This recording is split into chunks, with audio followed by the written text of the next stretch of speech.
Full guides finished quickly. Some people will tell you that Werewolf is unplayable until you get Tempest Roar and Great Staff of the Crone. But I don't believe this is the case. Here's a build that uses neither that I've used to run all my nightmare dungeons.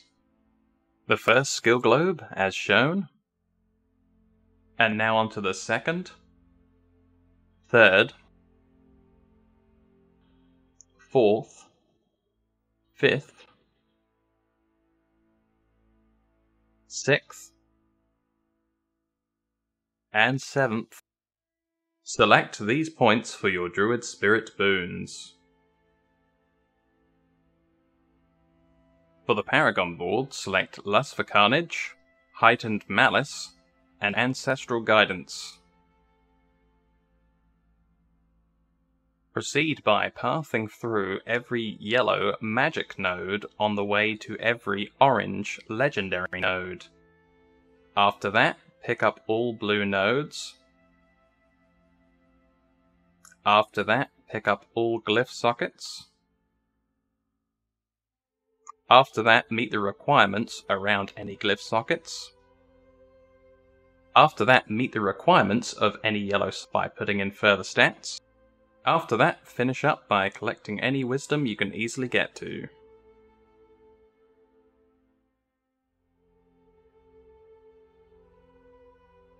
Do not worry if you don't have some of the uniques on the screen.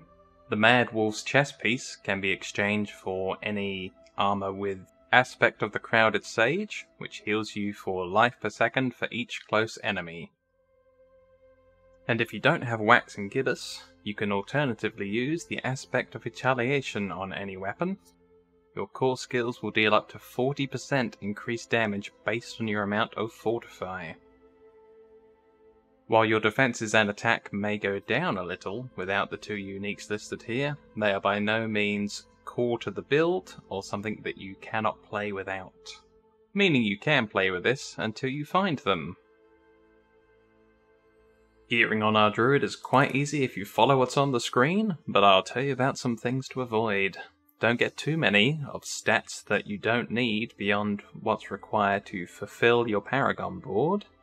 Any ranks of any pets, barrier generation, anything to do with elements we aren't using, earth and storm, thorns, damage while in human form, or any kind of life on kill or life regeneration while not damaged recently is all quite useless to us.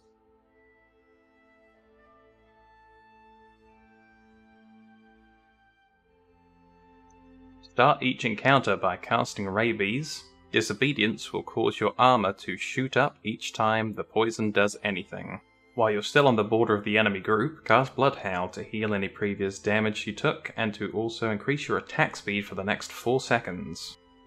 Debilitating Roar can be cast at any point for 70% damage reduction from nearby enemies for 4 seconds, and Dark Howl will cause any enemies affected by your poisons from critical strikes or by rabies to be rooted for the next 4 seconds. This will give you time to attack resistance enemies, or enemies that cause problems such as shamans, at the back.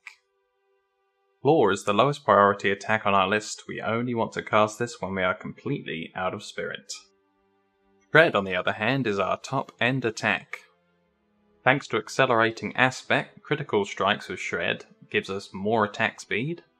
Stormclaw's aspect will cause our crits to not only deal more damage to the target we crit, but to injure everyone around them. And thanks to Wax and Gibbous, once we get a kill with Shred, we are able to then crit continuously for the next 2.5 seconds. The effect is similar to carrying a critical strike shrine in your pocket. And then there is Grisly Rage. It allows you to continuously be unstoppable, gain cooldown off of its own skill each time you make a kill, and causes your Shred to be extremely cheap. With Shred you already only pay once for being able to use 3 attacks with it.